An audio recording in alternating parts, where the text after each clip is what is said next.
First ఏంటంటే ఇప్పుడు నేను చెప్తుండు కొత్తగా ఇప్పుడు బిల్టో అని తీసుకొచ్చి ఇక్కడికి వెళ్ళి అన్ని తీసుకుపోయి బయట పెడతాడు. మన ఆడజనం సంగతి ఏంది?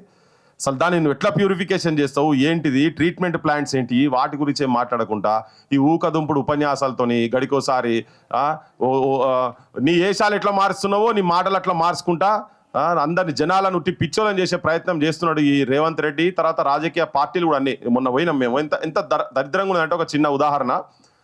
మేము ఈ మెదక్ సైడ్ ఒక ఊరికి పోయినాం మొన్న, బహుశా మీరు అందరు చూసిండొచ్చు. ఒక చెరులో రక్తం లెక్కనే నీళ్లు పారేటి చూపించినాం కదా, అది మీకు వచ్చింది రితిక్ దామడు కాదు. సో అక్కడ ఊరోళ్ళు ఇప్పటి నుంచి కాదు కొట్లాడుతున్నది. నేను జస్ట్ మీకు అదొకటి చూపిస్తే ఆల్రెడీ చూసి ఉంటారు, నేను ఒకసారి చూపించదలుచుకున్న దాన్ని.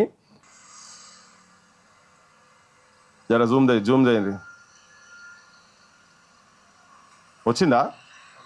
వస్తుంది కదా. ఇగో ఇది